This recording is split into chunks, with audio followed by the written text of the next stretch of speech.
Hello, my name is Dr. Keenan Grinnell, and I'm here representing the Virtual Entrepreneurship Center, which is a project collaborative between Alabama A&M University, Auburn University, and Tuskegee University. I'm also CEO of the Global Capital Group out of Wauwatosa, Wisconsin, and today we're actually in Atlanta at a Globalism in Today's Workforce conference, and we have an opportunity to talk with several of the key speakers that are here. One of those individuals is a personal friend of mine, and he's one of the baddest brothers on the planet, Dr. George Amity, who's at Southern University in New Orleans. And so, George, I've been knowing you for quite some time, and I think very highly of you, and the modules that we're going to develop with you, I know are going to be some of the most watch modules that's going to be up on the website that's being developed. But before we talk about nonprofits as entrepreneurship, engines, I want you to tell the viewers, who's Dr. George Amity? Who's that man? Who's that leader? Who's that visionary person? And you might even segue into a little of your presentation that you did today, because every time you speak, it's almost like E.F. Hutton. We do have to listen. So tell us a little something about yourself. Tell us a little something about your presentation. And then we got a couple of questions that we want to ask you about nonprofits as entrepreneurship engines. So go ahead. Okay, George Amity. I consider myself a university activist, scholar.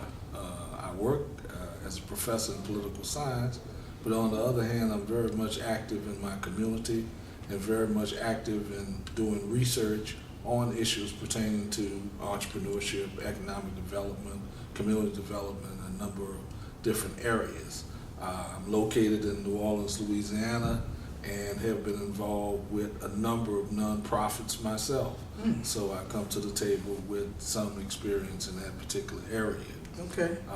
Of course, I'm a father and married, father of 3 kids, and with 6 loving grandchildren who I'm looking for the future for them. And so it's important to know that there are opportunities both inside government, outside government, within private, public, and nonprofit sectors that they can take advantage of. It's interesting that you mentioned you have 6 grandchildren, right? Right. It's because, you're interested in doing things that will benefit and impact their future. But what is very interesting about this is that you have no way of knowing whose future you're going to be ready to impact by, the pearls of wisdom that you're getting ready to share with us. So it's obvious that you are very comfortable talking about nonprofits as entrepreneurship engines. So let's go ahead and get started, then, if that's okay with you. That's fine. Let's jump off and say you define social entrepreneurship in terms of how you see it and how you see it unfolding. Well, let's talk about entrepreneurship first, and then I'm going to talk about my ideas about nonprofit and social entrepreneurship. I see entrepreneurship as having 4 key ingredients: an idea, a drive, a capacity, and finance.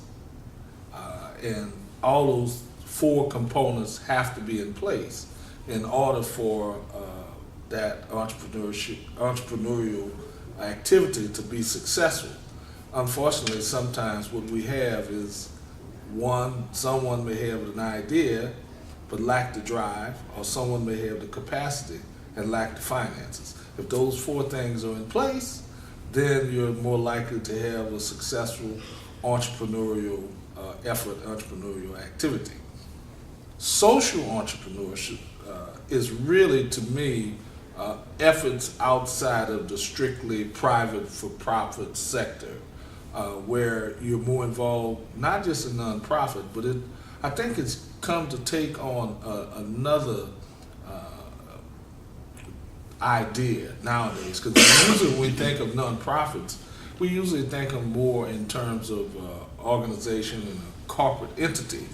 But a social entrepreneur actually is someone who could almost operate as an individual in today's society, someone who has the drive to realize some things that are not necessarily for their own particular profit, but more in terms of, public purpose, community service, and things that are much needed within a community. So, let me ask you something then. Based on what you just said, and I'm sure you're aware, there is a movement afoot within the social enterprise community that's really trying to align social entrepreneurship more now with corporate entities, because just what you said, the key is to couch social entrepreneurship under the auspices of major corporations wanting to have a larger footprint and outreach in terms of the community based on the resources that they bring to bear. So now, how is social entrepreneurship being treated with that as a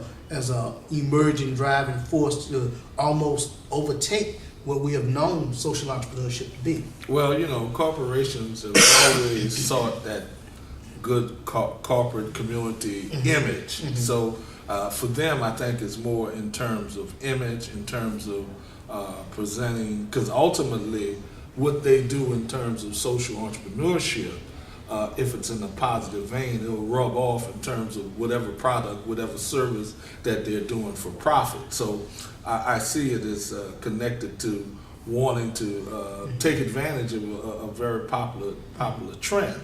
But when I think of social entrepreneurship, beyond the efforts that corporation, sometimes social entrepreneurs are somewhat activists, somewhat.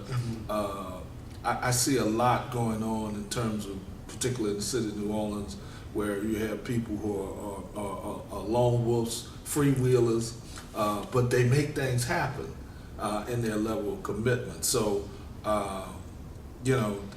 it's good that corporations and companies want to get involved in social entrepreneurship.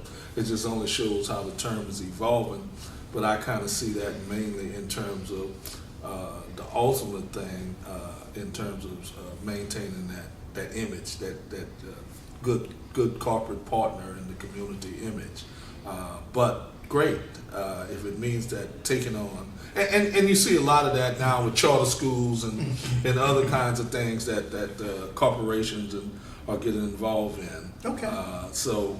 Yeah, they're involved in it, but it's not a term that I think that they can monopolize. Okay, interesting that you couch it that way. I'm sort of feeding off of your responses to these questions, and one of the things now that I kind of want to put on the table: do you think that social entrepreneurship is diverting, scarce talent inside low wealth communities away from possible for-profit kinds of activities? In other words, is there a proliferation of nonprofit activities and nonprofit executives that could possibly be, if given the right kinds of resources, that you sort of laid out those 4 things that an individual needs to have? Could they maybe be doing for-profit related work as opposed to being quote unquote activists in a nonprofit setting? Well, I don't necessarily see that it's diverting. I see it as complementing what already is being done. I think you just have people who have more of an inclination away from the profit sector. I mean, a lot of stuff that's going on in terms of the inner cities, where people are writing stuff on the walls, and for example, we had a building my church owned.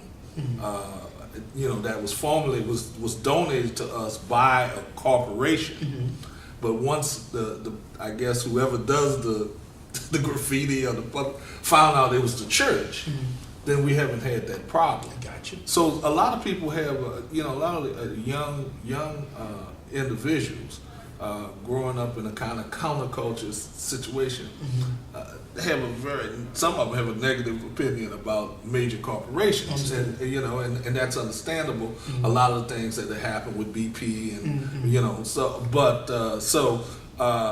this gives them an opportunity to go into areas. So I don't really see it's diverting talent.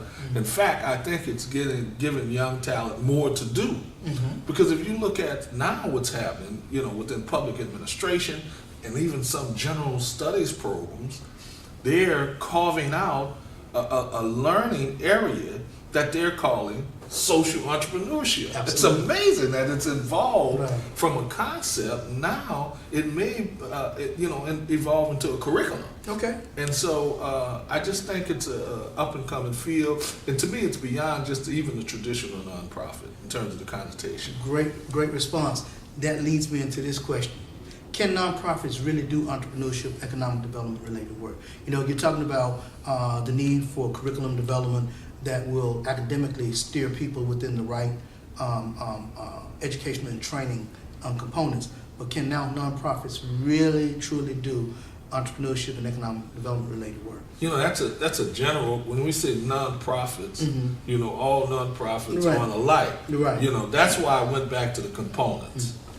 You know, the idea, the drive, the capacity, and the financing. Okay.